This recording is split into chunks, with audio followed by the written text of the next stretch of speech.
Alert, alert, danger, danger, emergency, emergency, clear the airwaves, clear all airwaves. It's the National Emergency Edition of the Jim Cornette Experience. We're all going to die. It's an emergency. And today, we're going to talk about emergencies, fake ones and real ones. The fake one, the border wall, the real one, Monday Night Raw. Plus, we've been named the best podcast of the year, last year, by somebody, at least.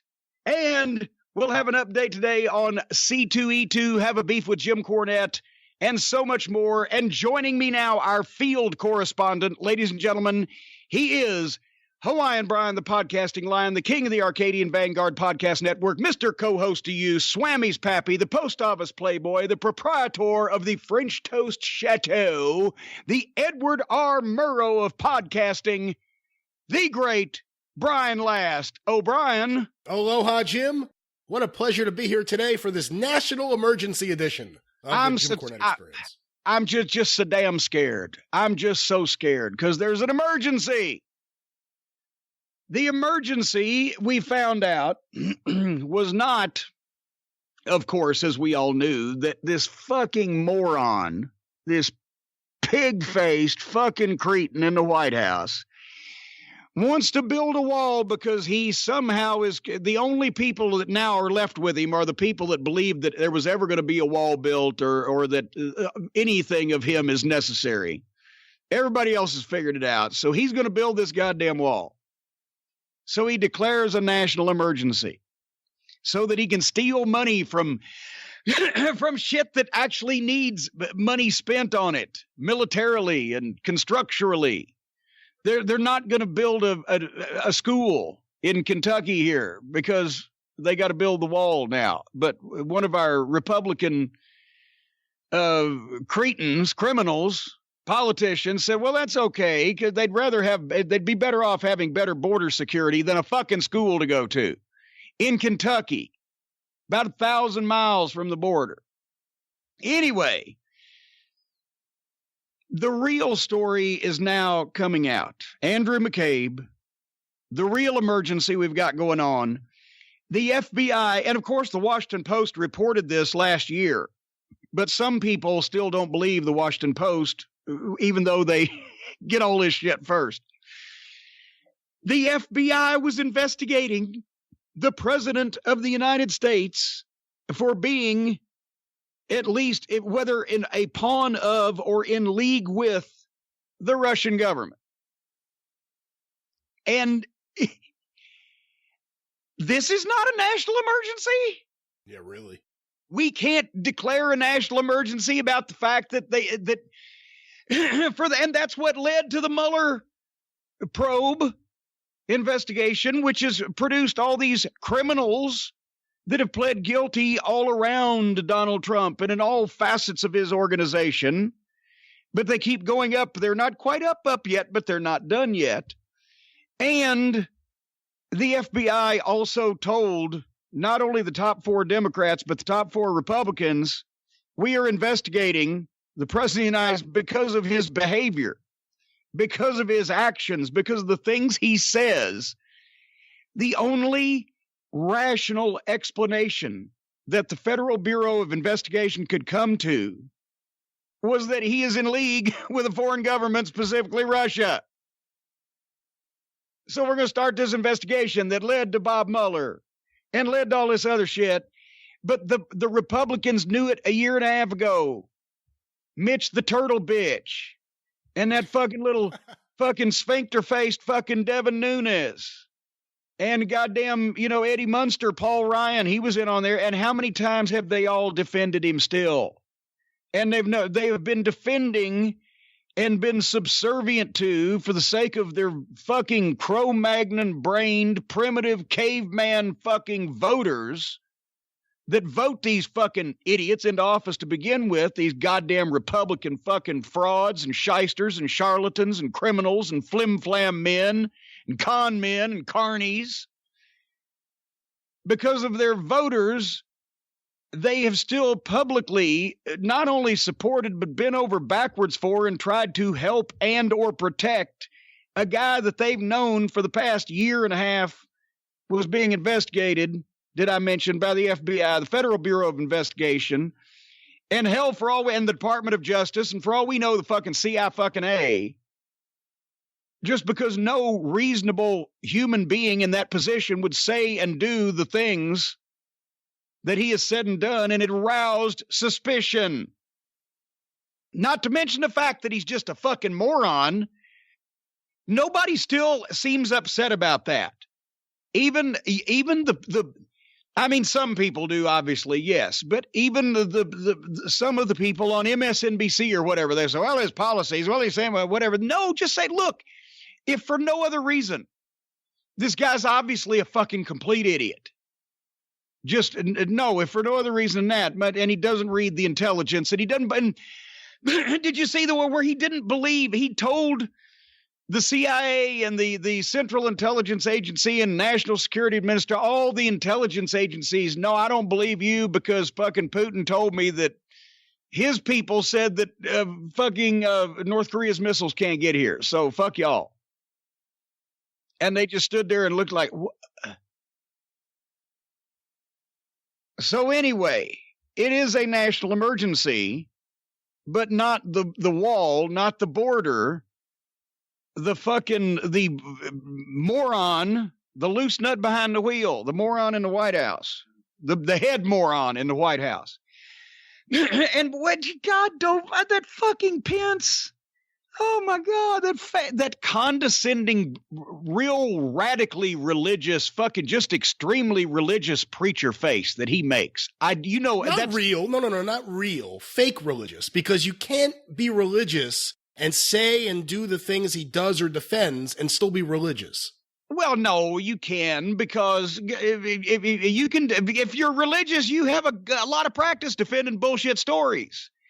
But when I say real, I mean really just extremely, just over the top, just the fucking preacher face, that condescending and the little smile and the attitude that and the way he speaks, and it's complete and utter bullshit. But if you were somebody who was, I don't know, let's say really fucking stupid, he sounds good. You'd believe him. You'd believe the shit that he says if you didn't have a thing like knowledge and facts and the rest of the world getting in the way.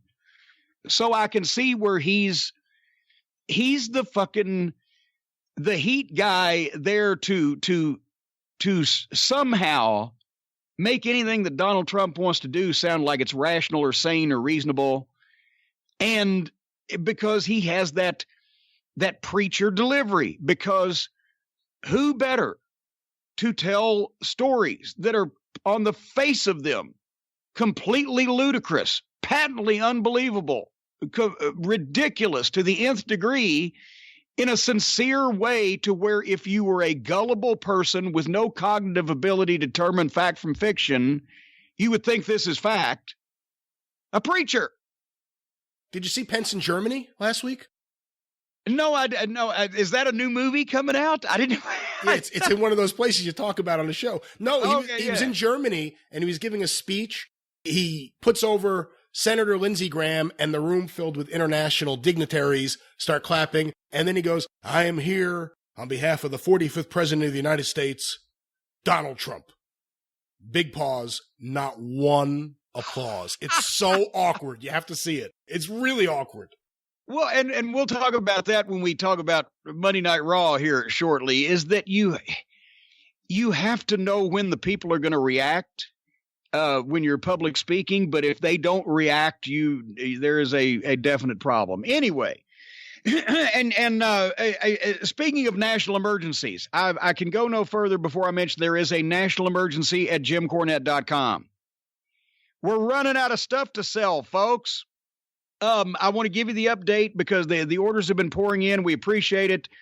But there are less than 30 of the Double the Rumble DVDs remaining at $9, where you get 5 hours of Smoky Mountain Wrestling action, including the entire Night of Legends big show, which is 4 hours right there, and all the matches and the packages leading up to it. So get that before it sells out. And once that 2 DVD set is gone, it is gone for good. That was part of the warehouse find. Also, there are less than 10 action figures remaining. And by the time this show airs, I may have had to call it. But if you want to get an action figure, you still maybe got a day. There's less than 10 remaining. And the Midnight Express American Cancer Society autographed photos, there are less than 10 of those also. So Bagley's going to have to cough up some money here real soon. I think he already did. Of course, we do have plenty of T-shirts, burger towels, books, other DVDs, including Wrestling Gold, and the collector's item, very valuable Cult of Cornette membership certificate, where you can enjoy the membership of the privileges and salutations of being a member of the Cult of Cornette. All that stuff's available, but we're running out of some things. So JimCornette.com. And where's our goddamn email? Do you know what has happened to us, Brian? I seemingly don't. What has happened to us? Well, I'm going to tell you, besides age and just being jaded at life, I got a email from my old friend Bob Smith, who's a former editor at Pro Wrestling Illustrated. He is now writing for Good Times magazine. It's magazine newspaper, the entertainment newspaper Good Times, but I thought it was a magazine. It is a magazine. I saw it. I flipped through the pages. But anyway, nevertheless, the media column last month voted the Jim Cornette Experience the best podcast of 2018.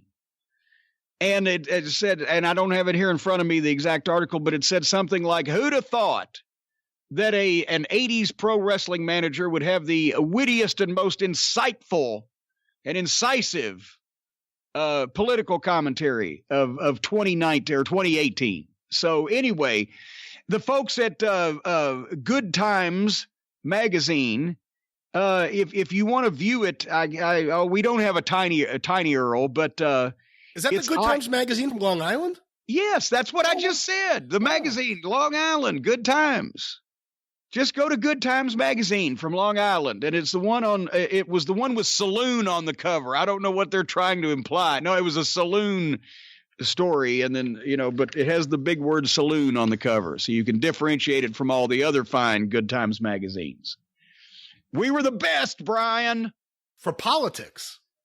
Well, no, it didn't say we're the best podcast, but it mentioned that who'd have thought that we would have all that insightful political commentary. An 80s wrestling manager, supposedly behind the times.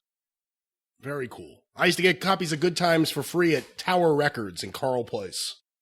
I used to have Good Times but at a massage place, but it cost me a few dollars right next to a record store. But nevertheless, anyway, we're going to Chicago. Let's change topic here. And we have got a guest that we're going to bring on to tell us a little bit more about C2E2. Do you have the gentleman's information? So can we plug him in? Is he standing by? I have no idea what's going on. I believe I have everything set up, and I could punch him in right now.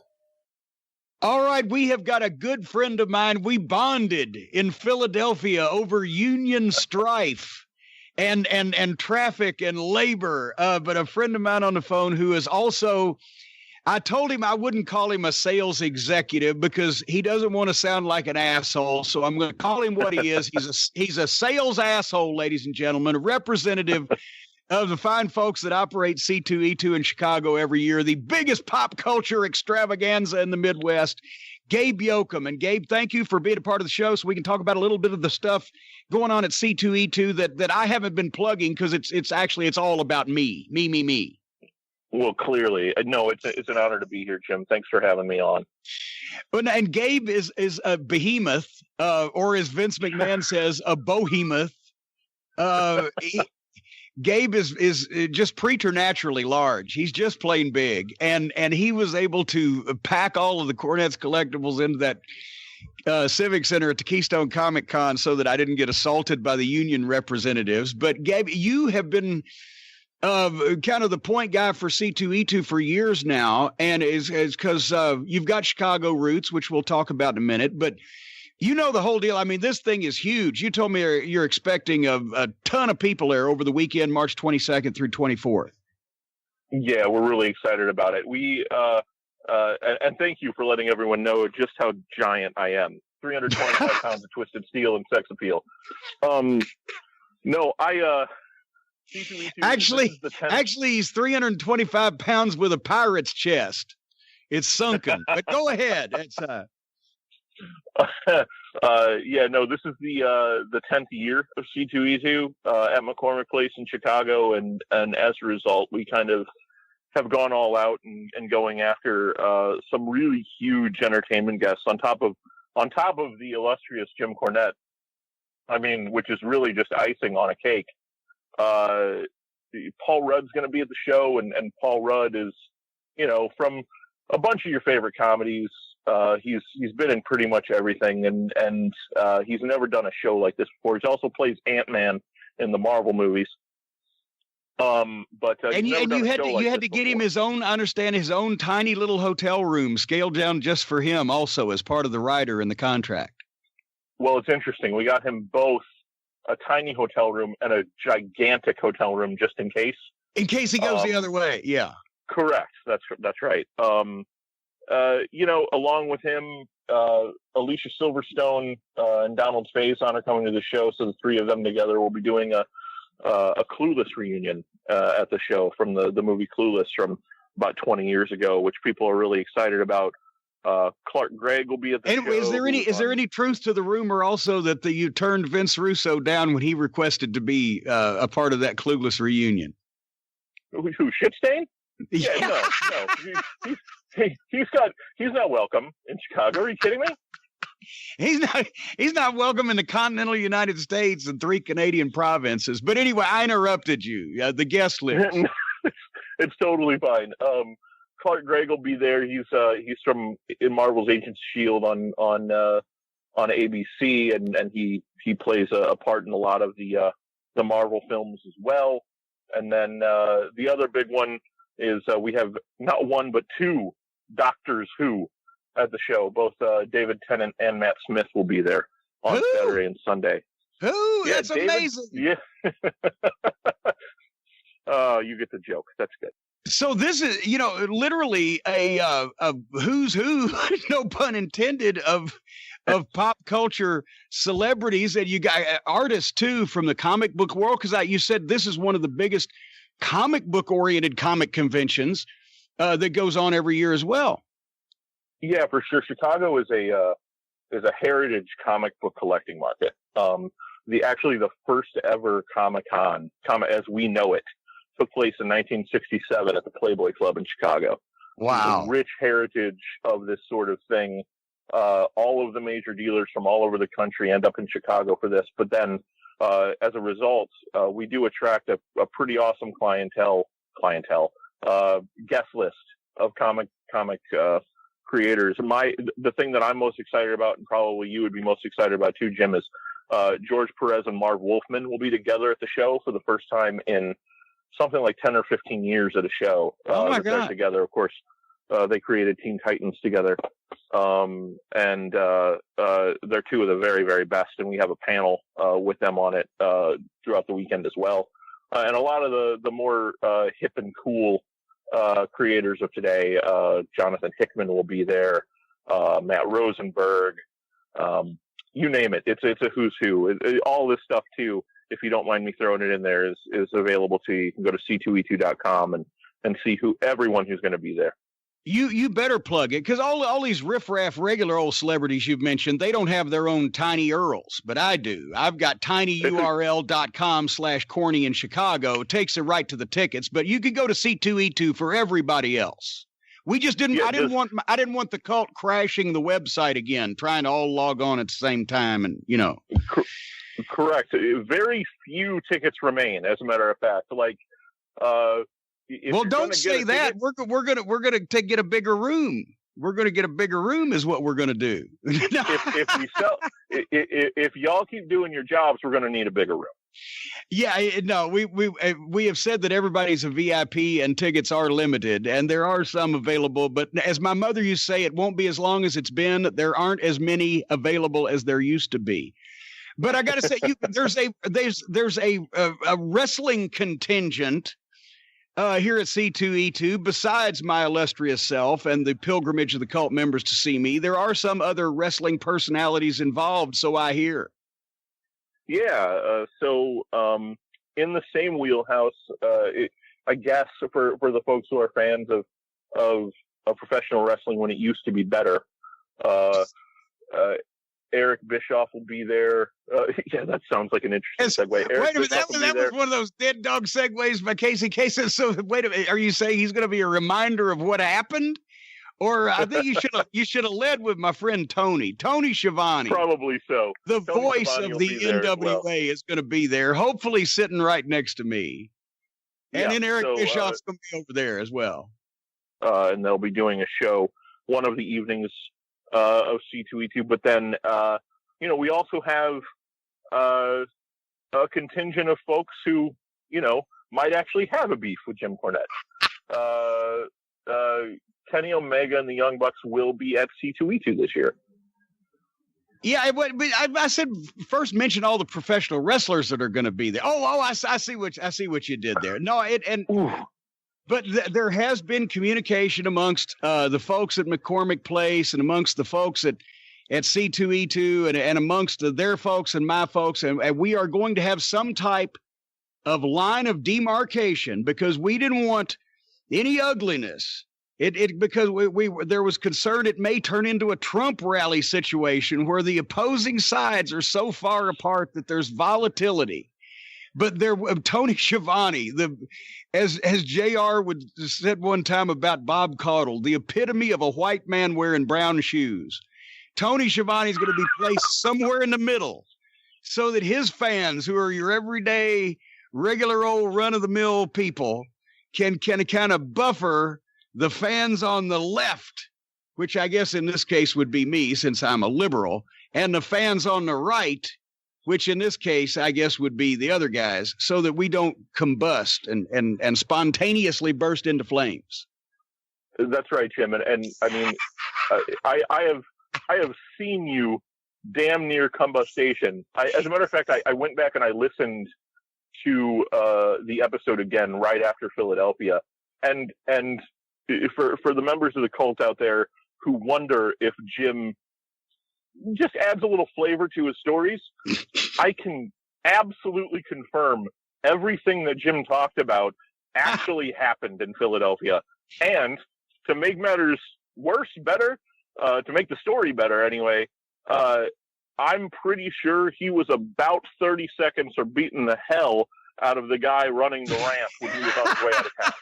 I have never seen a face so plum red in my entire life. Now wait worried for your health. In my defense, part of the redness in my face was I'd gone up and down that goddamn airplane fucking ramp, that runway 2 or 3 times, and then here you come. You'd even blown up, and you come in with a golf cart with the rest of the Cornette's collectibles while I'm attempting to try to reach through the window of that booth and grab a hold of that guy and reenact his birth by pulling him through it the hard way. But anyway, we digress. The point is C2E2, it's going to be great fun for the whole family. Ma, Pa, Papa, Mama, all the cousins. As Ole Anderson used to say, Mr. and Mrs. Dumbfuck and all the little dumb fucks out there in every family in America will have a ball at C2E2, and they will have... And as I've said in the promotional material, you're going to need a sandblaster to wipe the smile off your fucking faces on Saturday night, March 23rd, when you have a beef with Jim Cornette. We can't reveal it right now, but we're negotiating with some top level beef sandwich companies for Chicago. We're going to have you some good old beef sandwiches. I'm salivating at the thought of it, Jim. Oh boy! I tell you, and watch out. We put sandbags out when Gabe salivates. They raise the flood warnings, but he's a large man. If we didn't mention that, but anyway, it's going to be 3+ hours. No union to run us off. No curfew on this. It's last fan standing. Everybody's a VIP. It's going to be the stand-up meltdown, an interactive Q&A. We're going to tell Chicago wrestling stories from past and present, some that I was involved in, some that I've heard about. A free autographed 8x10, a free photo op, some personal hangout bullshit time while we all sit down and have a classic Italian Chicago beef sandwich. $65 all in. I better stop saying that because those guys, if they see me at C2E2, they might sue me. But you can get all of you in. You can get every bit of you in, all of you. for $65 a head. If you got more than one head, we'll negotiate. $65 a head, you get all that stuff. Just the food and the photo op and the 8x10 alone is worth a hefty portion of that sum. tinyurl.com/corny in Chicago to go right to the ticket page. And then we're going to have burger towels there, because you can testify to this also, Gabe, that the people in Philadelphia, where we did the cheesesteaks, extra cheese with corny, they left with grease, and my greasy goodness was all smeared all over their faces, all over their hands, their smiles from ear to ear, onions in their teeth. That's the way you're going to leave after this event. We shut the place down and hunted feverishly for a lavatory to clean our faces and hands. Yes. My greasy goodness will be all over all of y'all. But anyway, and hey, you've got Chicago roots that we mentioned a minute ago. Your dad is from Chicago, coincidentally enough. It was good that way. It's always good when your dad's close to your mom whenever you're conceived. But your dad, who's been under the weather, as Christine Jarrett used to say, he was feeling puny toward the end of the year, but he's better now. But we sent him some Hall of Fame, Bob Luce Hall of Fame wrestling stuff, and he's an old time fan, and he brought you up right. My dad is 79. Will be 79 years old this year, and in the mid to late 70s, every weekend he would go to the Chicago Stockyards, and they would have a Hall of Fame ceremony, and you could get a steak dinner and tickets to the show and tour the quote unquote Hall of Fame, which I believe was just a room or a hallway with a bunch of pictures on the wall. In the International Amphitheater. Yeah. On the wall on the side there. Yeah.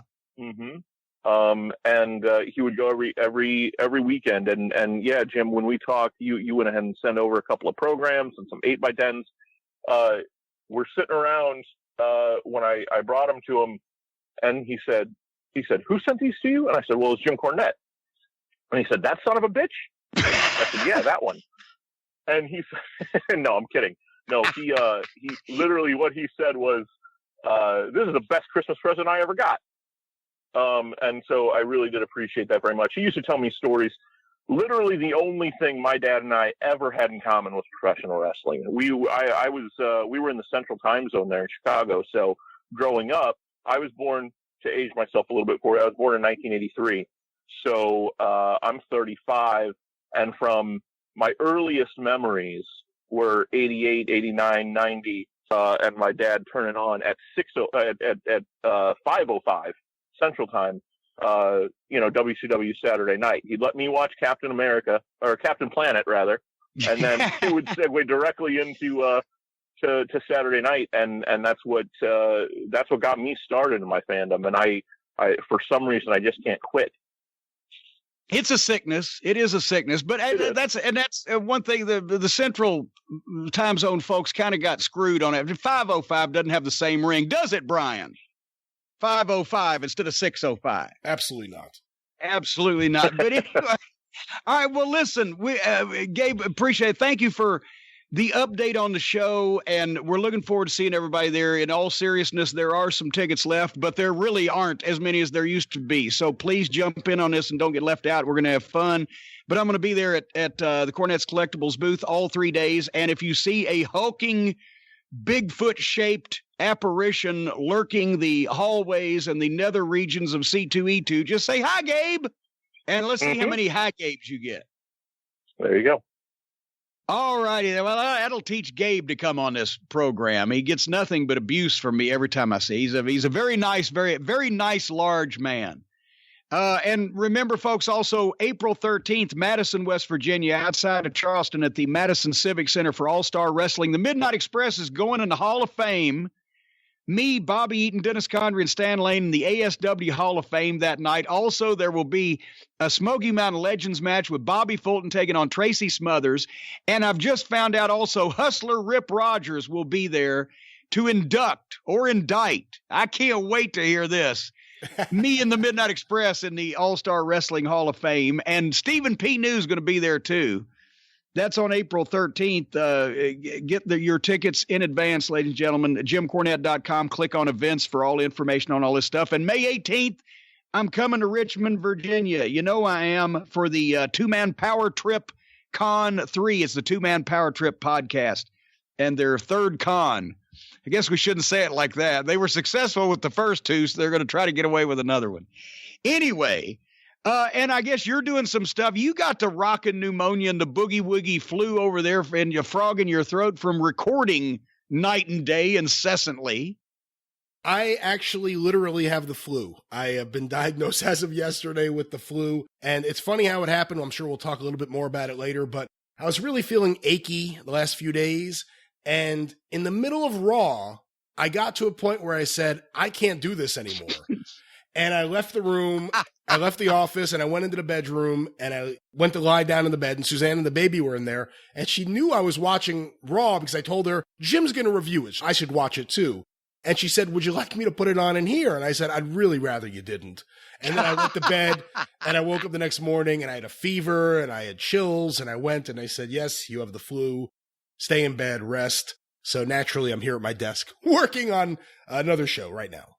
Well, but you do have some shows going on this week that you have previously done before your flirt with death. Absolutely. None of them were voted Podcast of the Year in Good Times Magazine, but there's still great shows on the Arcadian Vanguard Podcast Network. This week on Kentucky Fried Wrestling with Scott Bowden, Scott welcomes Howard Baum back onto the show, where they break down the 1982 Ric Flair, Jerry Lawler, WMC TV studio confrontation and match. A moment that many wrestling fans still talk about to this day because it went nowhere. It was a one-time, one-off thing, and it was really cool, really great. And then Ric Flair never returned. Do they explain why? They explain why.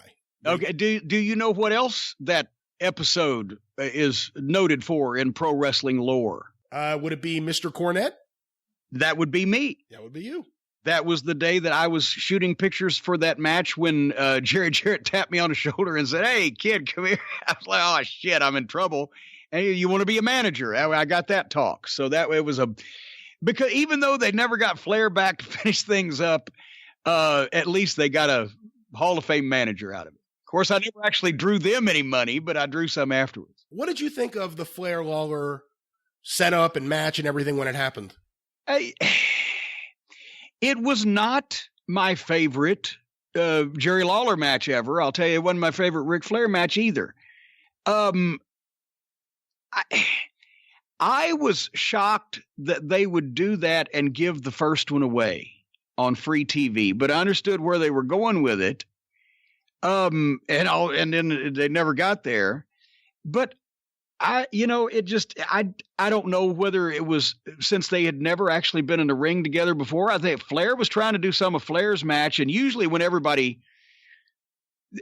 people came to Memphis, they would, they'd do Lawler's match because that's what people were used to. But it was a little bit of Flair's, but then a little bit of Lawler's too. And I just don't think they clicked.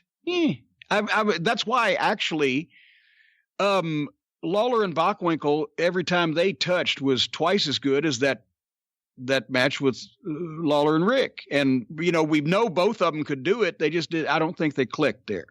I don't know that Rick was he wasn't exactly motivated in his promo either. He seemed like he was laying back. So I don't know if he was already not happy about being there or what. Well, hear more about that and so much more at kfrpod.com or available wherever you find your favorite podcast. This week on Breaking Kayfabe with Bowdrin and Barry, they begin a multiple-part series breaking down the greatest angles in the history of Florida wrestling. Hear all about it on Breaking Kayfabe with Bowdrin and Barry at bowdrinpod.com or available wherever you find your favorite podcast. And of course, the 605 Superpodcast, the mothership! How could you do that to a man who's sick?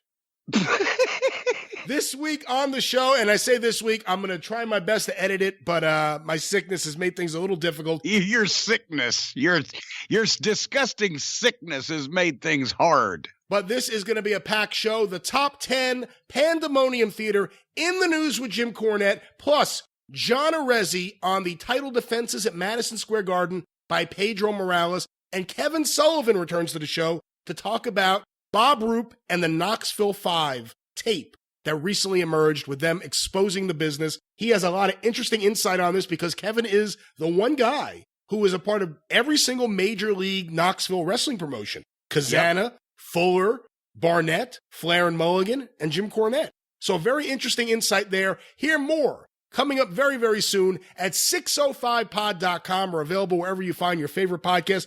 All episodes available for free in the archive at 605pod.com. The mothership. Well, I'll tell you something else that's available for free, and I think they're overcharging people. Monday Night Raw, ladies and gentlemen. Monday night down there at the Coliseum. But they need Lance Russell. No, now this is a little different than last week, because last week you went into it fresh. You hadn't seen anything in a while. So this week you've actually seen most of a previous episode. So you're going into this with a little bit of an idea. Yes, and actually, I wanted to see all of this one, but of course, I set the DVR to record Monday Night Raw, and earlier today on Monday, we had a power failure, and the fucking power surge and everything went off, came back on. Somehow it cleared my DVR. I'm walking through the TV room at about 8:15 on Monday night, and I see there's no little red light on. I said, what the fuck? And I look, and it wasn't recording, so I hit record at that point because I was going to record it so I could at least zip through the commercials. I mean, dude, give me something, right? So I didn't see the first 15 minutes, and I'm not sure I want to. No, you know, once again, I am not going to just fucking take the piss out of everything, but it just, and we'll talk about it as we go through, and what I think could make a big difference that is not that hard to do. But I saw online a lot of people making a big deal out, well, the crowd was so dead and it was a shitty crowd. But as I was keeping an eye on what they would have seen versus what I've seen, or at least what I'm able to see, I think I understand why. I came into it with the Strowman and Corbin in the tables match. And so I apologize if the greatest segment in the history of television happened in the first 15 minutes. I apologize. Was there anything great in the first 15 minutes? No. Triple H was in the ring, and he announced that a bunch of guys from NXT were going to make their debuts on this show, being Johnny Gargano, Tommaso Ciampa, Aleister Black, and Ricochet. I think those were the four guys. So he just announced that. Just announced it. That's one of the reasons why people have also been talking about the crowd, though, is because it wasn't in necessarily a market, people think, that people would have been excited about NXT, like they would have in New York or Philadelphia or Chicago. You know, it's fucking Lafayette, Louisiana. It's middle America, except it's middle Southern America. It's down in the fucking bayou. And that was not a crowd of people that was living their lives on the internet searching out the next wrestling superstars. They bought tickets to see what they thought probably used to be wrestling, even though now they think it used to be wrestling as they remember, Steve Austin and The Rock, you know, but Lafayette was a great wrestling town. They didn't see a lot of great wrestling. And we'll talk about the debuts also. Anyway, we're in the middle of Corbin and Strowman, and I'm not trying to knock either one of these guys, especially Strowman. I see there's plenty of upside there, and he's got talent. I don't understand why Corbin is wrestling in the street clothes. Yeah. Nobody has yet told me anything about his gimmick that would make it look like that anything other than his bag was lost by the airlines. But I didn't. And Strowman's take, because I know he was supposed to be injured, but they put that fucking. Even if that gimmick athletic tape is supposed to really look that way, it looks fucking stupid.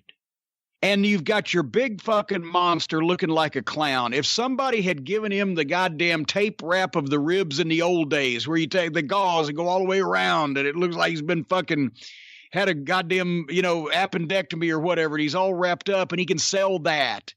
That's one thing. You can start unwrapping it and build some fucking drama. But when he just has that goofy looking tape on him, and I know there's some physiological reason it's supposed to look like that and be placed in those places or whatever. So it's one of those things that's legitimate and looks fucking fake. But besides that, I don't understand why this is the guy that I've heard turned over a fucking semi-truck trailer So why do you want him selling an injured body part? Why can't he just be the fucking monster? I don't know why you're putting, if he's a main event guy, why are you making this match where this guy in street clothes that's just deceptively large, so it makes Strowman look a little smaller? Why are you having him go back and forth competitively for 15 minutes on national television in a bullshit type of stagey fucking match? I'm not going to knock the whole idea of furniture and wrestling. Fargo used to fucking throw people into tables and shit. But when they've now made, instead of a wrestling match, it gets out of hand, and now it looks more like a barroom brawl, and oh my God, he just got thrown onto that table, and that used to be a big fucking deal. Or you lean it up in the corner of the ring and throw people into it, or whatever the fuck. It gets involved. But now the table is actually in the rules of the match. You have to put somebody through a table, but now it's not, they just have to go through. If they miss a spear and they go through the fucking table, then that means the other guy wins. This is fucking not even what this is at the core of it. And you've got these two big, tough fucking guys having to do these hokey, obviously staged spots where at the last minute they gingerly avoid going through the table in the corner or somehow. You know what I'm talking about. It just looks hokey. Yeah. These two big fucking, Mack trucks that should be slamming into each other. So I might have liked if they'd have had a fucking match, but they had a stunt show that's set up and hokey. They did that spot with the stairs. Corbin's coming off with he's going to come off with a double axe handle or something like that. And he saw that Strowman had a bobble with the stairs and he changed his direction a little bit, but good power to him.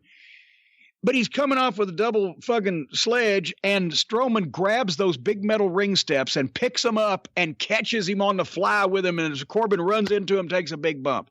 That looked like $1 million fucking dollars. You know what he did then? And he got a big pop from the people who weren't exactly popping a lot. And what did he do then after that? What happened? I don't recall. I'll tell you exactly what happened. He did what I said. So Corbin has smashed into these stairs on the fly coming off the side of the fucking apron of the ring and took this great bump to the floor, and Strowman muscled those things up there and barely got him because it hung for a second, but he got him up there. That was perfect, right? Then he takes the stairs, and when Corbin gets up from that great looking fucking shot, he runs the stairs into him again. And it looks about half as good and gets about as half the pop. Guess what he did then? Now I remember. He did it again. He picked him up and he did it again. He run him into his shoulder, and Corbin took a little pissy ass bump down on the ground, and it was the weakest of the shots, and got the weakest pop when they could have left well enough alone, and that changed. And then after he'd hit him in the head with the fucking metal giant fucking ring steps 3 times in a row in the space of like 30 seconds, he gets him up and runs him the length of the ring to run him into the barricade at the other side of the ring, because they want to make sure those people over on ringside there didn't get left out because they were outside the ring so fucking long. So he knocked him goofy with the stairs 3 times in a row, successively looking worse, and then ran him the length of the ring. Then he threw Corbin back into the ring. Corbin took over briefly, long enough for Strowman to get a power slam through the table out of nowhere. Boom. And he wins the match, which, okay, that's fine too, except now there's Strowman getting his glory while the announcers talk endlessly about whatever the fuck they're reading off their notes. I got to be honest with you, I tuned the announcers out most of the time, even though, they're not horrible, but I'm just Yes, they are. Okay, yes, well, then I'm just not listening to them. That's why you tone them out. It's one after another of really loud talk, yelling, and just there's no breath. It's just one person stops, the next person jumps in, then the next person jumps in. No one says anything that matters. It's awful. They're all awful. Well, I used to on OVW, I used to not stop talking and fucking scream a lot, but at least everything I said was important. You were explaining what was actually happening. Yeah, these people don't explain anything. They tried to a few times and didn't do it very well anyway. But the point I was going to make is the announcers talk into the entrances take forever. The milking afterwards while the announcers talk about it and plug shit takes forever. But here in the meantime, Strowman's getting his glory in the ring. There's Baron Corbin, who has been struck 3 times over the head with these fucking 100-pound steps or 200-pound or whatever the fuck they were. And fucking then power slammed through a table. He's laying down on the floor outside the ring. The referee for the match is still standing in the ring waiting for Strowman not to get in his camera shot, right? Waiting in the corner not to get in Braun's camera shot. He's not checking on the fucking guy. No other referees come down. The timekeeper, the ring announcer, nobody's going over. Are you all right, motherfucker? No security, not getting a medical. They just leave the guy laying there because it is not his cue to get up and leave the fucking building yet. And shit like this, you know, I'm sorry, it takes me out of the whole goddamn thing. Anyway, nobody gave a shit about Baron Corbin laying there on the floor after they'd had a stunt show instead of a wrestling match. And you got to think, if the bell time's 7:30, they do a couple dark matches, right? Or some kind of 205 live or whatever. Yeah, you'd think so. Okay. The people have got there at 6:30 or 7 o'clock to the building, which means they've left their homes an hour or so before that at least. And they've driven and they've parked and they've walked in and they've blah, blah, blah. And they've got to drink and they've sat down. They see a couple cruiserweight matches between the least pushed people in the company. Then the big national TV show goes on the air. And I joined Corbin and Strowman about, like I said, about 15 minutes in. So they've seen Triple H's interview. Oh, we're going to see a bunch of debuts tonight of people you probably have not ever seen.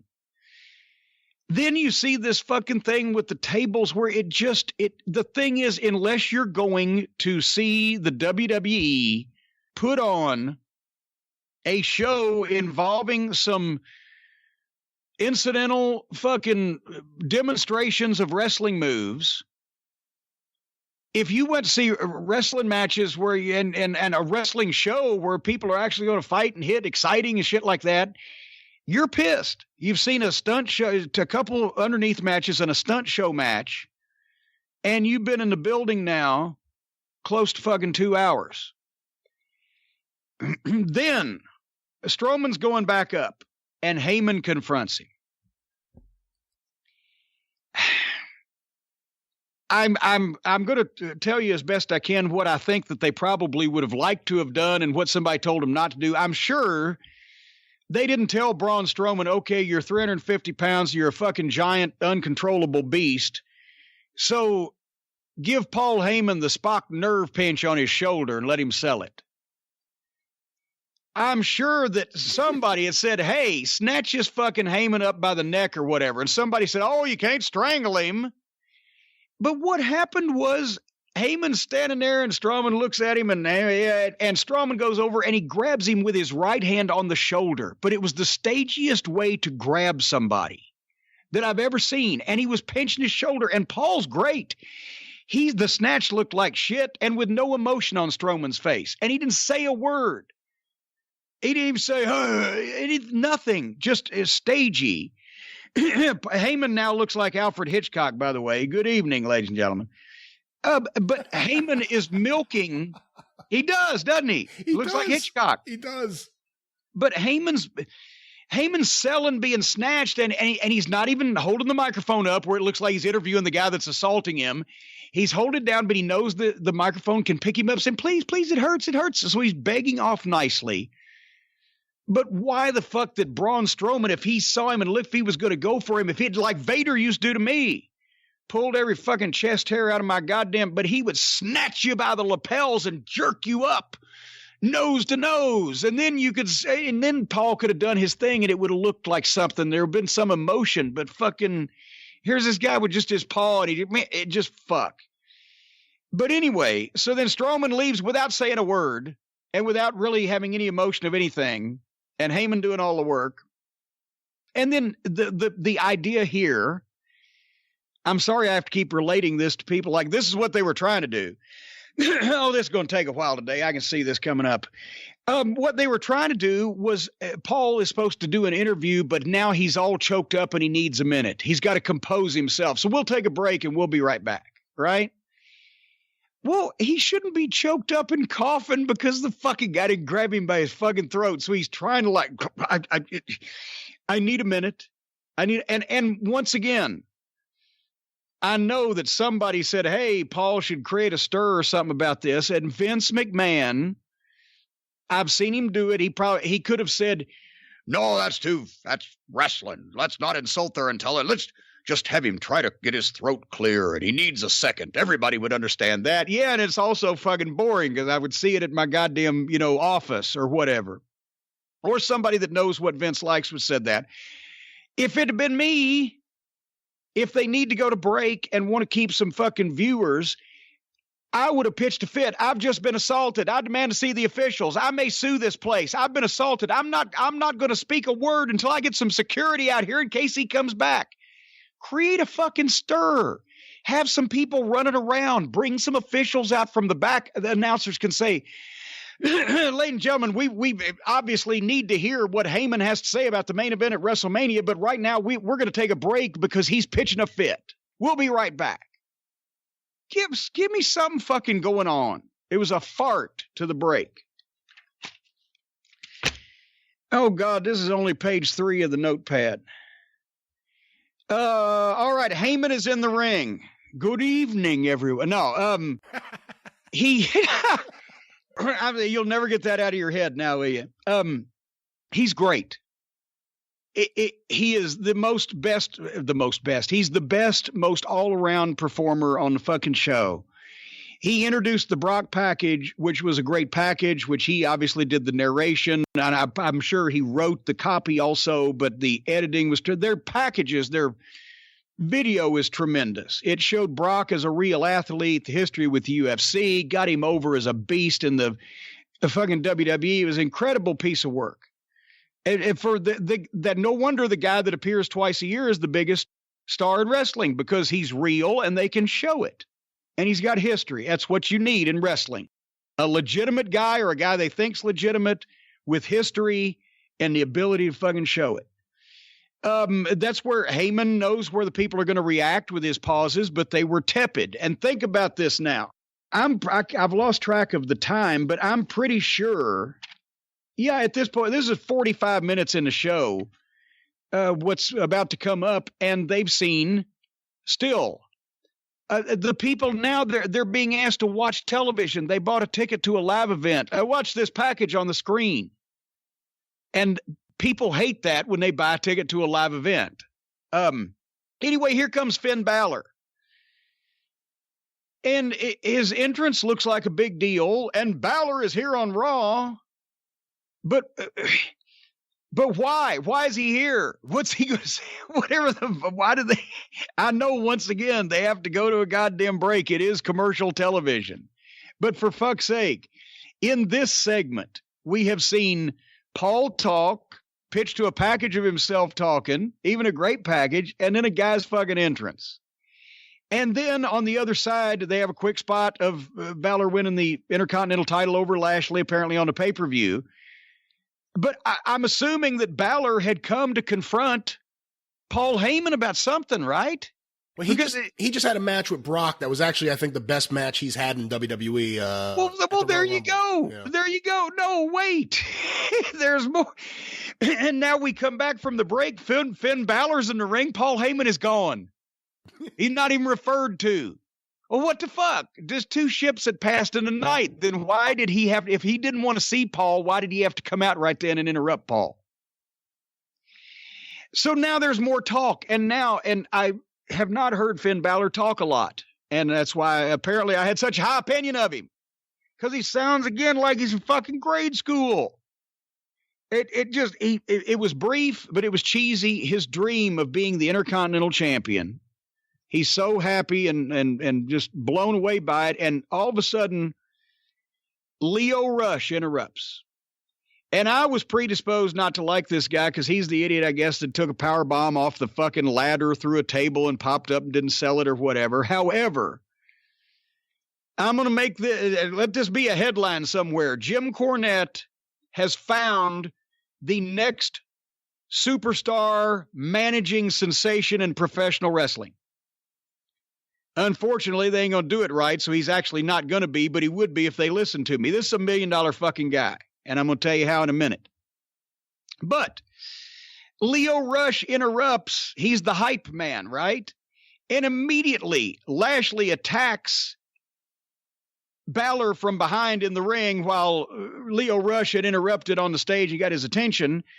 But then Lio Rush comes to the ring. Well, just last night, according to the package I just saw, Lashley powerbombed Lio Rush. Correct? That is what I saw as well, yes. Apparently they made up afterwards. But once again, apparently something happened. Lashley got mad at Lio Rush, powerbombed him. Okay, Lio Rush is about as big as a fucking hiccup. Lio Rush looks like a 12-year-old. He's in incredible physical shape and has a cut, etched body, but he's big as a fucking 12-year-old, and this is part of the appeal I'm fixing to tell you. But Bobby Lashley powerbombed him last night, right? Let's keep that in mind. He's already been powerbombed by that 300-pound fucking beast, Bobby Lashley, and now they're back together, and he's still walking. So Lio Rush joins in, and all of a sudden he's in tights. He had come out, he had a T-shirt on, but now he's in tights. Well, why would he be in tights to come out and distract this fucking guy so Lashley... he's about to be in a fucking match. He knew that ahead of time, apparently. But anyway, he hits fucking Balor with this great frog splash, right? And all of a sudden, there's music playing briefly, like 5 seconds of music, and people are, because they don't recognize it, and here comes Ricochet running out. And the crowd has no what the fuck. Some people react, but a lot of people, you can tell, are like, who the fuck? And he starts immediately flipping around, laying out not only Lio Rush, the guy that's the size of a 12-year-old, but also Bobby Lashley, and kills the heat that they just built up, if that's where they were going, because I didn't know where they were going. But Cole is screaming, it's Ricochet, it's Ricochet.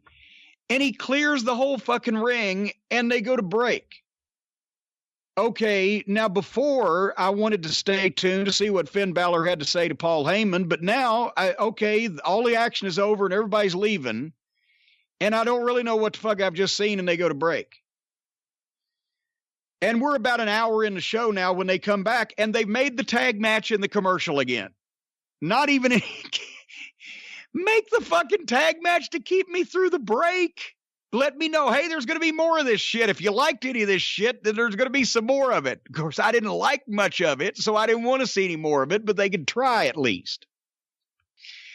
Now it's Rush and Lashley against Ricochet and Finn Balor. Ricochet debuting this new superstar that Cole is going to be screaming about all night. Yeah, prepare to have your mind blown. My mind is still intact. This is his big debut. First of all, here's everything that's wrong with this so far. I know what they're trying to do. Finn Balor's a star. You put Ricochet with a team with Finn Balor, people treat him as a star, right? And they negated that times 3 with the opposition. Lio Rush has the ability. I've heard him talk now. He obviously can work. He can work his ass off. It's just preposterous. He's too small. It's ridiculous. It's visually ridiculous. For him to be treated as a professional wrestler is ludicrous, especially because he can talk, especially because he does look incredible and take these incredible bumps, and especially because he's got that fucking heel face charisma. He's got facials. When he was doing his shit, I'm watching him. They need to get him out of the fucking ring. They need to fucking make people forget that he was ever a trained professional wrestler. They need to establish him as the hype man, which could be a modern day fucking term for a manager.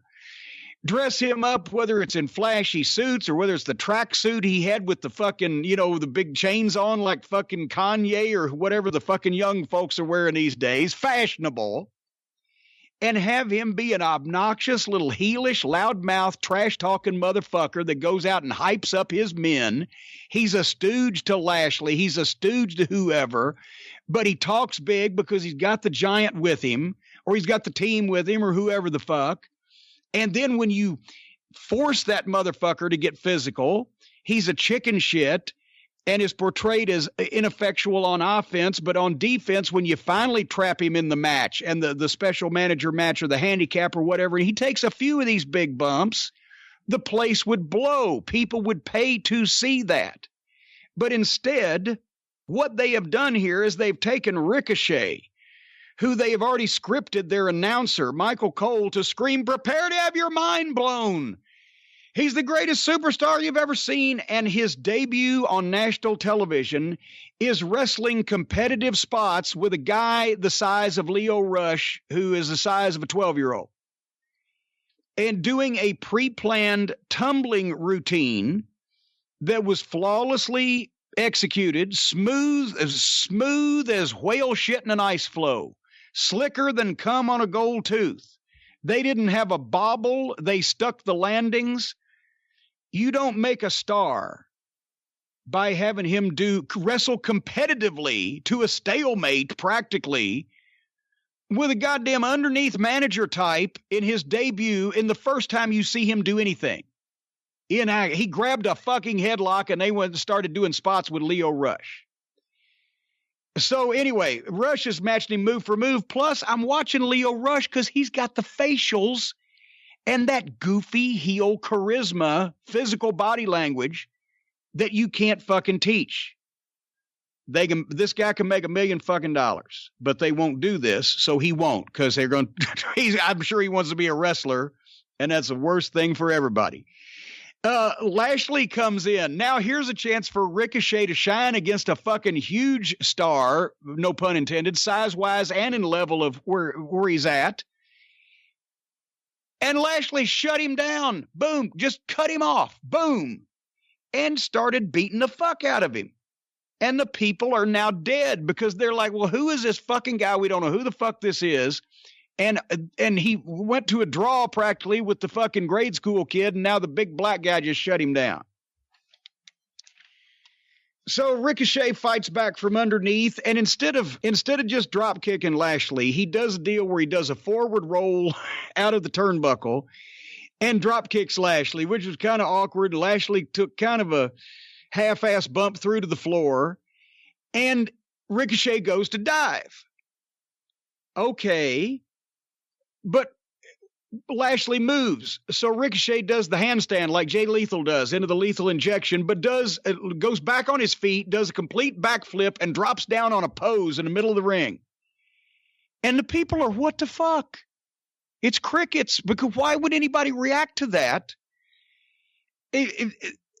He's done a couple of flippy spots with Leo Rush. Then he's had the shit kicked out of him shortly by Lashley. Then suddenly, as he fights back from underneath, instead of seeing a big dive, which they teased, which the people wanted to kind of see, to see something out of this guy, he jerks the dive out from under him and does a quick flip and does a pose. Now, by the way, he's just done run across the ring back and forth and done 3 flips in quick succession moments after he's had the shit kicked out of him. So this is a Louisiana wrestling crowd, and they don't know what the fuck's going on here. So then Lashley's outside. Ricochet is at a pose. The whole match comes to a dead stop. And Bobby Lashley tags Leo Rush back in to fight the guy that he can't handle. So Leo Rush, who's a third of the size of Bobby Lashley, accepts the tag and gets in against Ricochet, which tells me that even the kid ain't scared of fucking Ricochet. But then Ricochet tags Balor in, and Rush chicken shits out Balor, who's close to his same size. And Rush chicken shits and tags back out. So Balor's a top guy and Ricochet is not, because Leo Rush ain't scared of Ricochet. I'm hating this fucking match. Then Lashley kicks the shit out of Finn Balor. And Leo Rush gets in for the heat, and Balor starts his own comeback out of nowhere and beats the shit out of Leo Rush over and over. Leo Rush is taking hard bump after hard bump and move and strike after move and strike. He is looking like the baddest man in the WWE.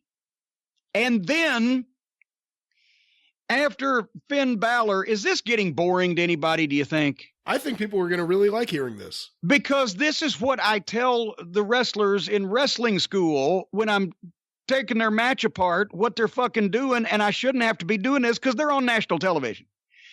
And I assume they're agents and producers. Are there no prisons, no workhouses? To somebody to stop this insanity, stop the madness. After Lio Rush has got shit kicked out of him by Finn Balor, he's taking all these hard bumps. Finn Balor goes over and Bobby Lashley distracts Balor. The giant 300-pounder built like a fucking Greek god distracts Finn Balor, who kicks Bobby Lashley in the face. And Lio Rush pops up and baseball slides and clips fucking Balor's knee and stops him. So now the giant is doing the distraction, and the fucking fun-sized wrestler is taking the ass kicking and then comes back and stops the Intercontinental Champion.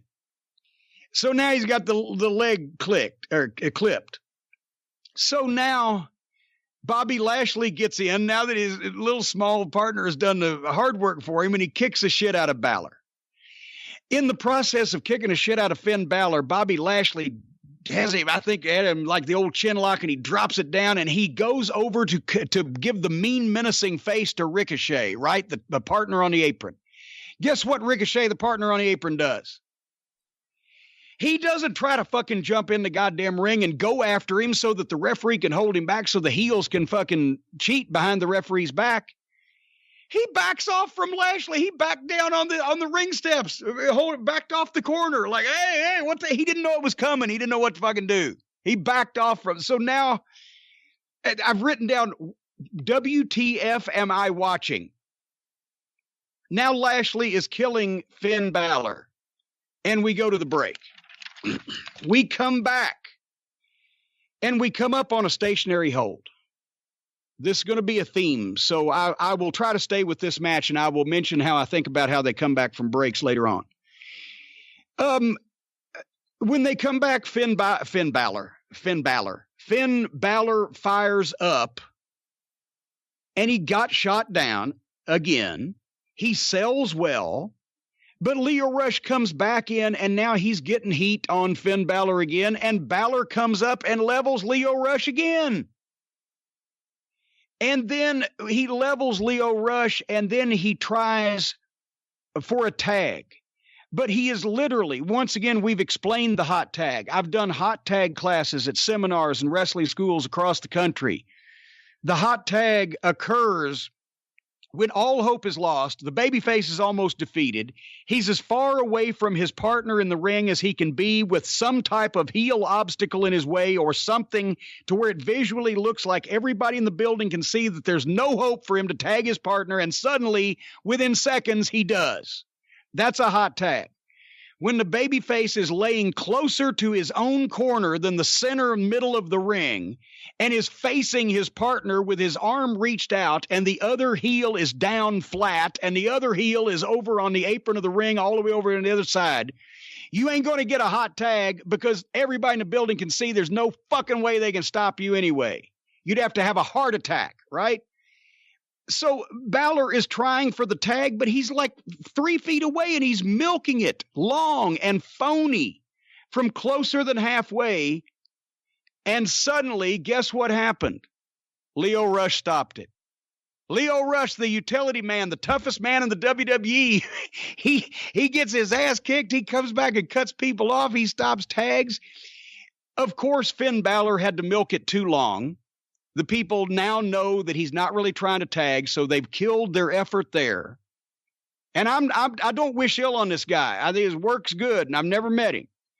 But they've killed their effort there once that they've showed those people specifically that he's not really trying to tag, and it was the spot that he had to wait until the little kid come over and stopped him. So they've checked out now, the fans, on this fucking thing anyway, and probably this whole show now. More heat on Balor.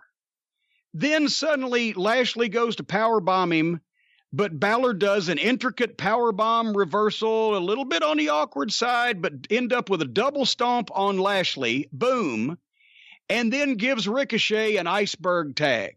Because once again, not only has he started his own comeback, he didn't evade Lashley where Lashley hit the buckle or crashed on his own move, and Balor is still down. Balor suddenly came up with enough energy to fucking flip out of this power bomb over the back, something or other else, and come off with a big double stomp, and fucking it looked like it hurt Lashley. Boom. So now Balor's, in the people's eyes, full of vim and vigor. whereas Lashley has been stopped. And so he's basically started his own comeback, and then he just rolled over and tagged. So it was an iceberg tag. Fucking Ricochet's hand fell off from frostbite. Ricochet hits Lio Rush with 5 different high-impact things in 10 seconds. I think there was a couple clotheslines. There was some kind of big kick. He took a couple hard bumps. Lio Rush was up and down like a ping pong ball for every one of them. And then he rolled out onto the floor, old Leo did, so that Ricochet could dive over the top and splatter him. Then pick him up immediately and throw him back in the ring. And then both Lio Rush, once again, my God, hopefully he has good insurance. Then both the baby faces, Ricochet and Finn Balor, teamed up to knock Bobby Lashley goofy, and then Ricochet had a springboard elbow and a flipping senton of some description on Lio Rush. I ain't ribbing you. They knocked Lashley out to the side some kind of way. And then Lio Rush was up for a springboard elbow, and once he got hit with that, then he was fucking planted and flipping senton 1, 2, 3.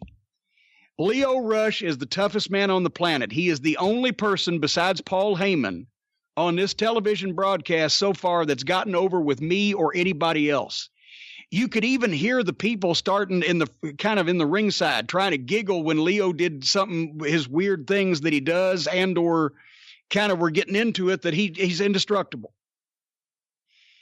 Then, good God, they did endless replays and grandstanding of that. Then Triple H was in the back with an unidentified large guy. I know it's Drew McIntyre, but they never said. He's wanting a match with Seth Rollins for Seth's title shot at WrestleMania, but then Dean Ambrose comes in. He has not found a tan bed in the previous 7 days. And he says, I ain't doing anything tonight. So now they've established that their big star wrestlers just show up at this fucking thing and don't have anything to do. Why? What fucking idiocy would that be? And they all ignored the cameraman who's right in front of them. And there's a cameraman standing right there when they're having private conversations, and there's no interviewer, but yet they're not acknowledging the camera. But yet, so anyway, Ambrose slaps McIntyre and offers to wrestle him, and McIntyre says, change the damn match that he just asked for, that fucking Triple H had never made to begin with, to break. We come back from the break. The Lucha House Party is entering.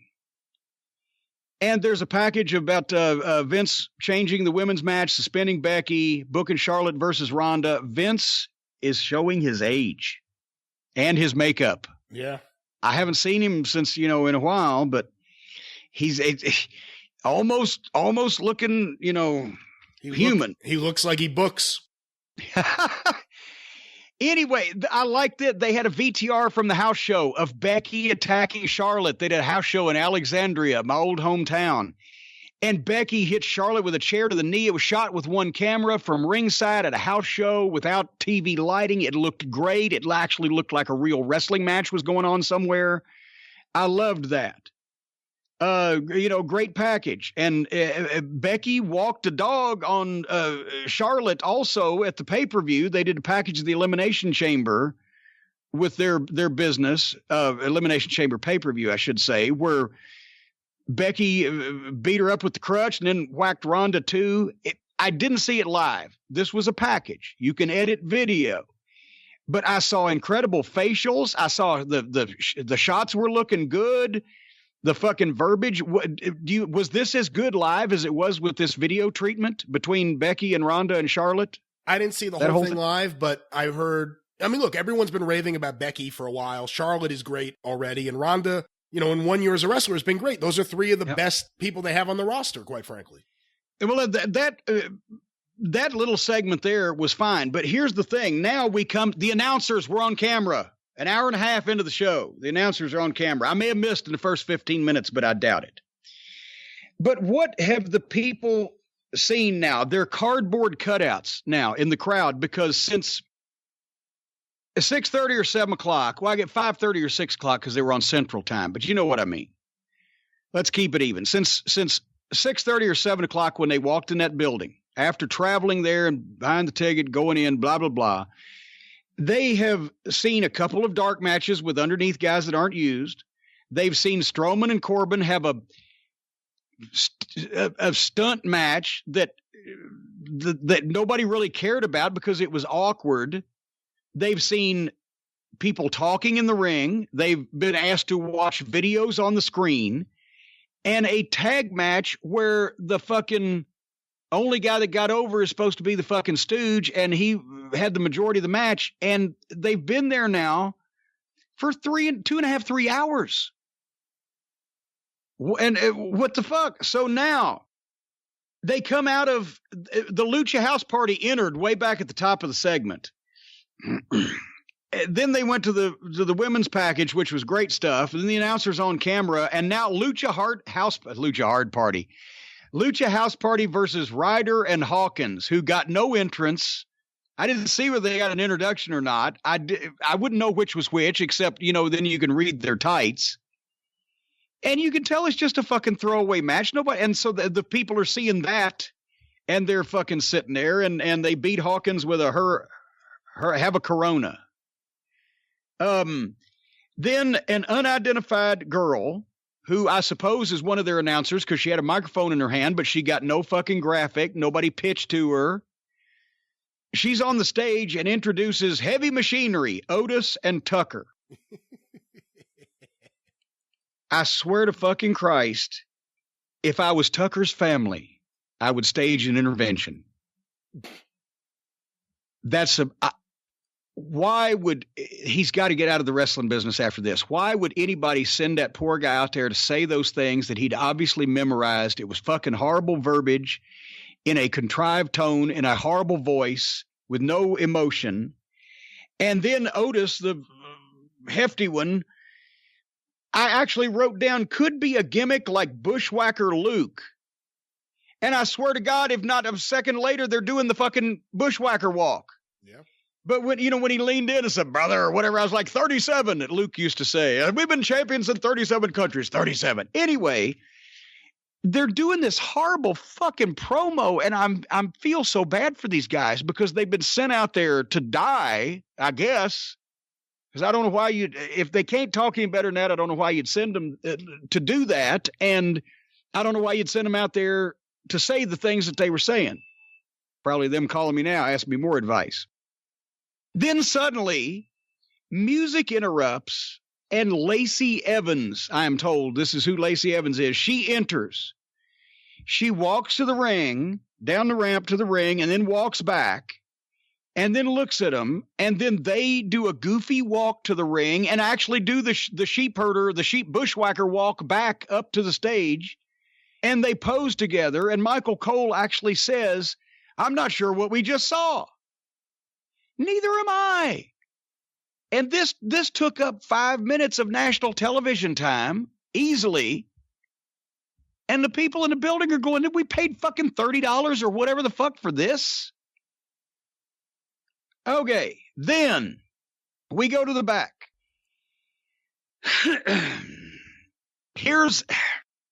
I don't even want to shit on these guys because they did the best what they had, but here's Tommaso Ciampa and Johnny Gargano and Bobby Roode and Chad Gable.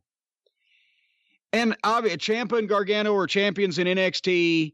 Roode and Gable just lost the belts, the WWF or D tag belts to the Revival. I know this much. But there's a camera there and they're talking to each other. There's no interviewer. It's not pitched to. They're not identified who they are. They're just talking in the back. And once again, not acknowledging the camera that's standing there in fucking front of them on a television program that they're in the process of being on. And they're acting like it's not there. And they're stayed blocked, as they say in the business. They are blocked out to stand unnaturally. In unnatural positions so that they're opened up to the camera. I can hear the producer now. Well, you're going to open up to the camera and stand here and stand there. So they're standing in unnatural positions. 4 across, opened up to the camera instead of confronting each other like men and athletes who had a bone of contention with each other would, and they're talking to each other, but not to the camera. And they did okay with the material they were given and et cetera, and the unnatural position they're standing in. And then here comes the revival. They come in and they wake up the promo a little. They had a little energy to them. But now there's 6 of them standing there in an unnatural position all across from each other. So you can see everybody just fucking phony. It's not that hard on a television program that's an alleged professional sport to have a fucking announcer or interviewer in the back that you can pitch to that can ask a question to someone, so where somebody can come in and interrupt them and have a little face-to-face confrontation without looking like they're goddamn posing for school pictures. Tommaso Ciampa looks tremendous, both the gimmick and the outfit and the beard and the whole 9 yards. He looks good. So then they do their revival entrance, which is, I don't get their music. I can't really hear their music, but it sounds blah, and there's no special treatment. And their belts look like shit. Michael Cole even said, well, these guys waited so long to win the gold, and the belts are silver. And then they had a shot of the belts right then. Those are the ugliest belts. Yeah, and then Ciampa, his entrance, he's got a great-looking gimmick. And Gargano's entrance is very flashy. It looks like somebody coming out. As I've mentioned, he's a great athlete, and he executes things well, sometimes too smooth. But he can sell, but he's painfully small, but he has no facial expressions except for I've been knocked goofy or just straight ahead, which we'll get into in a minute. Well, the other one is, I can't believe it. I can't believe. Well, yeah, but I don't believe his I can't believe face. It looks like a fake I can't believe it face, so I don't believe it. Anyway. Gargano did some great mat wrestling. Ciampa was aggressive and looks like a heel. The Revival used some good teamwork. Imagine this. There's solid chop fest. Everything was looking good. Gargano had to do the big dive. I wrote, can we get him some facial expressions? There's no joy. There's no triumph. There's no animosity or hatred, anger. It's either I've been knocked goofy or I kind of can't believe it or just straight ahead, no matter what's happening to him or around him. So then we go to the break. The match continues. They come up on a chin lock. All right, I know we're going long. But a lot of people that work for wrestling promotions might want to fucking listen to this in the privacy of their own home if you're involved in television production. It's not that fucking difficult. If you go back and watch any of the Ring of Honor television shows that I produced or the OVW television shows that I produced, I'm going to, if I have to have a commercial break in a match, which often you do have to have because it's broadcast commercial television has commercials, and if you want to have a long main event match, you got to break it up. The WWE, they're always doing it on a big dive or a big spot where suddenly everything comes to a halt. Why do I want to go to a break when this fight has suddenly come to a halt? I want to go to a break when the fight's kicking up because I want to see what's happening. So when they just wipe each other out with a big dive and everybody's laying there and there's no motion anywhere and no excitement and everything, oh, this match continues. Well, who gives a shit? You know when you give a shit? I always, as a booker, formatting the television, would make sure to tell my guys as a producer when I was doing the same thing, but doing it all myself, the break is for your heat spot. Do your heat spot, take over on the baby face right before we go to break. And we would sit down in the match meeting and we'd plan it out. The baby face would be cooking, have a flurry where it looked like he was really going to do something. And all of a sudden, the heel or heels would do the spot where they jerk the fucking rug out from under him. They cheat. They fucking whatever. They do the heat spot. They plant him. They try to beat him. 1, 2. He kicks out in the nick of time, and they get on that motherfucker. Boom. Aggressive. And that's when the announcer says, ladies and gentlemen, Ricky Morton is in jeopardy. This match will continue when we come back. Oh, shit. Now I want to see on the other side, is he fucked? Can he get out of this? What the fuck's going to go on? On the other side of the break, I want to come up in action so it hooks me. They came up on a chin lock. It's not that hard. On a live tape program is easy. On a live program, it's still not that hard. I've told them also we're going to go to break. But right before we come back up, we're going to give you a 15-second cue. I want you in action. I either want that baby face firing up and the heel backing up into the corner before they do a shoot off spot and the heel shuts him down again, or hitting the ropes, or doing. I want some action where the baby face is fighting from underneath and then the heel shuts him down, because I'm going to cue the referee and he's going to tell you when you need to start up into this, about 5 or 10 seconds before we come up. So by the time we come up from black, we're in action, and the announcer can call what the people are seeing. Ricky Morton off the ground, fist to the face of whoever the fuck. Boom, shoot up, boom. We're back, ladies and gentlemen, and the title is still on the line. And you grab them on the other side of it. They came up in a fucking chin lock. Johnny Gargano foiled a tag team move, and all three of them were down forever. Where then Gargano hit a cold tag with no surprise to it whatsoever, for the same reasons as the previous one, because they don't teach this in the WWE anymore. One of the problems is Vince doesn't like it when the fucking heels feed for whatever reason. I don't know. And also they just do these goddamn just simultaneous tags, which kills everything you've built in a tag team match. It's fucking rotten. But anyway, so Gargano hits a cold tag with no surprise to it to Tommaso. Tommaso makes a comeback. He went for a spot where he waist-locked Dawson. He was going to German him, but here comes Dash running, and they without losing the German grip, he backdropped Dash over the top rope. Almost fucked it up, but Dash saved it. Tommaso was a little too far, about 2 feet too far from the ropes, but I've never seen that before, and I give him points for fucking originality there. But then after Tommaso's made his comeback, they shut him down. They get heat on him for a second. Then they did a spot where he foiled the Shatter Machine.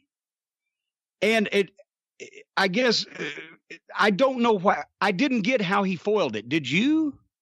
There was no help from the partner. Gargano super kicked Dawson after Ciampa had rolled up Dash, but Ciampa had already evaded the Shatter Machine by himself. Did you get how that he just foiled it? I didn't. No. I don't really think that the heels, especially the heel champions, should have their finish foiled by one guy on the opposing team, foiling both of them. That didn't translate for me. I'm a little pitchy dog. Anyway, Dawson took Tommaso out on the floor, but Gargano was holding his own with both of them in the ring until they hit him with the old Steiner Brothers finish. Tommaso made the save. They had a bunch of twists and turns. I'm not trying to knock this match. It was far and away the best thing on the program. It was the only really wrestling match on the fucking program.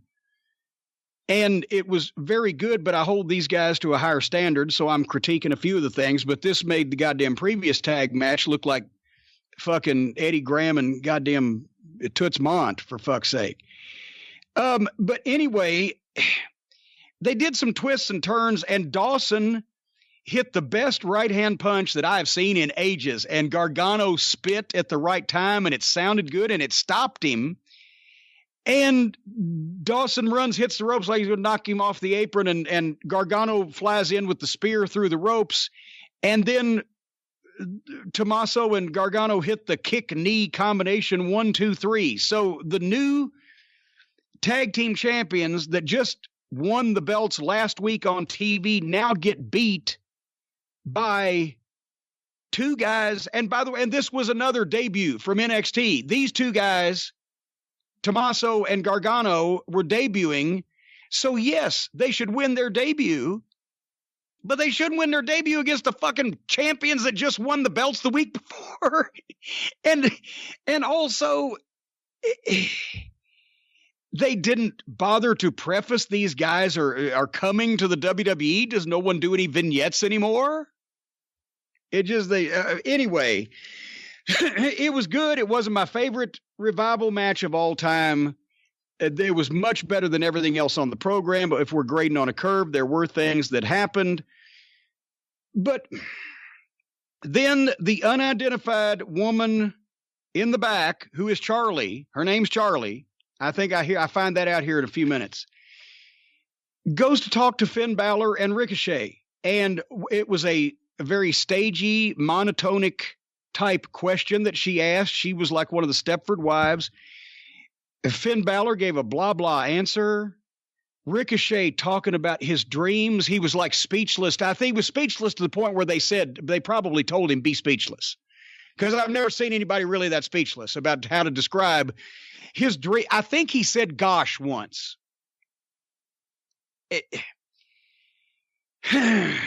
By the way, Jim, it was around this point in the show where I realized that Raw gave me the flu and you got sick. This is about the point. Yeah. Okay. And this is not even these talents' fault. It is creative's fault. It is show producers' fault to send talent that you want to do anything with out there in this environment and this backstage thing. If it was pre-taped, somebody needs to get fired. If it was live, then there should have been better preparation. This was the most blasé fucking monotonic fucking bullshit. They said nothing, blah, blah. All these guys are saying it's our dream to be here. We're speechless. We're almost ready to cry. The girls are going to come out later on and do the same thing. Do you remember when Stone Cold Steve Austin came out on television and talked about how he was near tears when he won the WWF Championship because it was always his dream to stand there and be on that television show, and thank you for putting me, my little old ass, my little old untalented ass, just little old me, why just little me gets to be on Raw? What the fuck? These are the most humble he's a mark for being there is the way that they're portraying it. Your big star fucking wrestler. I don't fucking know. So then they go to a break.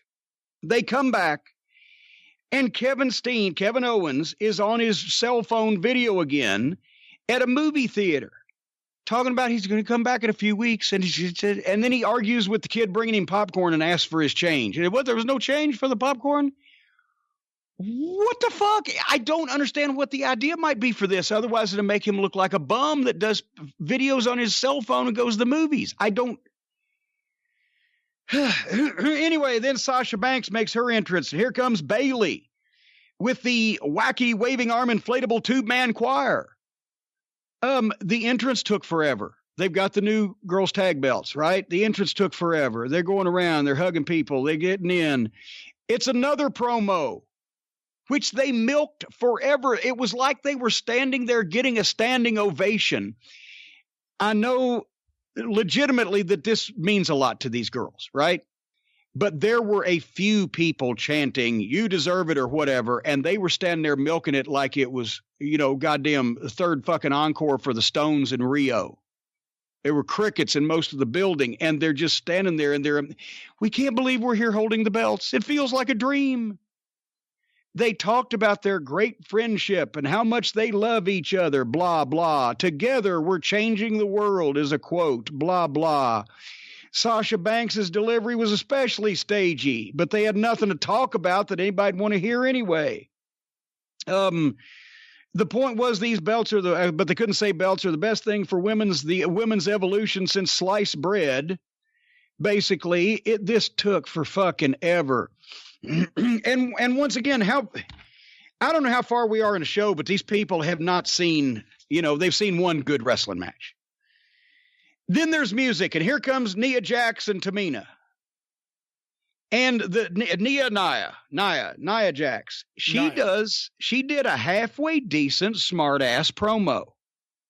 There was some hope there. I was grasping at straws at this point. Halfway decent smart ass promo. Tamina is not quite as good on the microphone. But they're coming to the ring, and I think, okay, we're gonna see an attack. And here's the thing: if you notice, also, besides the fact that there's no credibility or thought given to any of the matches as far as checking on people that are injured, except when it's written into the story, they can't just call it on the fly. I've been in a TV truck a million times. Referees, go check on the down man. But also, there's nobody coming out to try to stop. There's nobody in the ring. Nobody's conducting this show. The talent has their own microphones in the ring, and they've just taken over. And then the other talent comes out on the stage, and now they're going to fight. There's not a referee. There's not an official. There's not an announcer, an interviewer, nobody else involved. When's the last time you watched the NBA on television and a bunch of the fucking players during the game just started doing their own interviews? It does, and nobody's controlling the program or controlling the flow of it. It doesn't make any sense. So they go down the ring to try to attack, And they don't make it through the ropes because the fucking girls in the ring just fucking kick them and like you keep marks out of the ring. They catch them coming through the ropes and they slide and kick and whatever. And they tried a couple times and then they just left. Nobody came to run them off or you got to get out of here. No, the heels just, well, fuck it. We obviously can't get in this fucking ring. So we'll just leave. And they left. Music on out. And then there was the announcers on camera, and they did the DX Hall of Fame package. Almost all the people involved are Hall of Fame level performers. I was not a fan of DX for all the reasons that I've talked about, because they were silly and jacking off at everybody else's expense and not taking the business seriously. But all of in the group, as far as performers, except for one, I'm sure everybody can figure out which, should be in a Hall of Fame for wrestling. Anyway, they go to a break. They come back. Here's Dean Ambrose entering. Why does he wear street clothes? What does that have to do with his gimmick? See, he's kind of like on the streets. He's dirty. You never know where he's going to end up. May have some drugs on him. I feel like that's his character. Is that why he also don't have a tan or a physique? Probably. Okay. Anyway, here comes Drew McIntyre, and he looks like a superstar. That fucking, the physique, the body, the outfit, the whole night. He looks like a fucking superstar. And obviously, Dean Ambrose looks like he would be the underdog in this situation physically. And they just ding, ding, and they just start hitting each other. And Dean Ambrose's shots look shitty. He's just doing that fucking windmill and fucking forearm and fucking bear pawing thing that a lot of the guys do these days. And the crowd is looking for cyanide pills because here's just more shit that just starts suddenly, just in a rush for no reason. Once again, I think the only match that started with a lockup. Well, no, I tell a lie. The Leo Rush locked up with Ricochet. Anyway, they did shit back and forth to each other for a while, aimlessly, and then Drew McIntyre flattened him with 2 kicks, 1, 2, 3. Oh, joy. Paul Heyman on the Brock Lesnar package continues and was even more fantastic. And then the girl interviewer with Seth Rollins in the back, and he called her Charlie. That's when I found out her name was Charlie, if I'm a new viewer. And Seth said, well, there's a lot of things you can call Paul Heyman, but a liar isn't one of them. I know that was scripted for him. I guarantee you that was a mandatory part of the episode. I popped. But once again, they gave him horrible verbiage, unnatural verbiage. He wasn't speaking from the heart. Also, it was horrible blocking because he didn't look at the camera. One of the things that was attractive about the Heyman package, if I can use the word attractive and Heyman in the same category, Paul Heyman, it was a close-up of that deformed head of his. He was looking in the camera, and those eyes, he's like Manson. He can look in that camera and reach through it, and you believe everything he's saying. Seth Rollins never looked at the camera. He's talking to this interviewer with his eyes averted. He didn't mean it. He was looking down a lot of the time. Nothing like Paul Heyman's. He didn't sell me. Once again, this is not the talent's fault. They're told to do a lot of these things, but it's creative, producer, agent, or whatever. If the babyface is saying, I'm going to win the world title or I'm going to die trying, then he needs to look in that camera and he needs to believe it. Every man, woman, and child watching that fucking television program needs to be able to look in his eyes, and he needs to have the passion and emotion and use words he would use to say that he doesn't care what happens to him physically or professionally. He is going to take that world title. He's going to take the beast down, or he is going to die trying, and they will carry him out on a stretcher or a board if necessary. And we got blah. And then Dean Ambrose come in, and he and the challenger in the main event at WrestleMania did shtick. They did some kind of funny line. I can't remember when. So that killed that. We went to the break. We come up. Elias is in the ring. I don't know what the fuck he was going on about. And then there's a blackout, and then a really cool entrance. Aleister Black. Never seen him before. He does the fucking pop-up thing on the board like, oh, goddamn it, Silence of the Lambs, Hannibal Lecter. And he's got a cool outfit. And his entrance was looking cool, but of course, he's another debut, and they've not done any. They haven't done any videos, and this guy apparently has a backstory. I know he has a backstory because the announcers tried to give it, and they gave it in so much detail so quickly that it was phony because you could tell they were reading notes that had been made up to give this guy a backstory. If they had done videos and vignettes for a few weeks telling this story, it does sound intriguing about this guy, especially if he can carry it off. However, his brief promo when he got on the microphone was underwhelming. So he didn't sound as scary and as evil and menacing as he looked.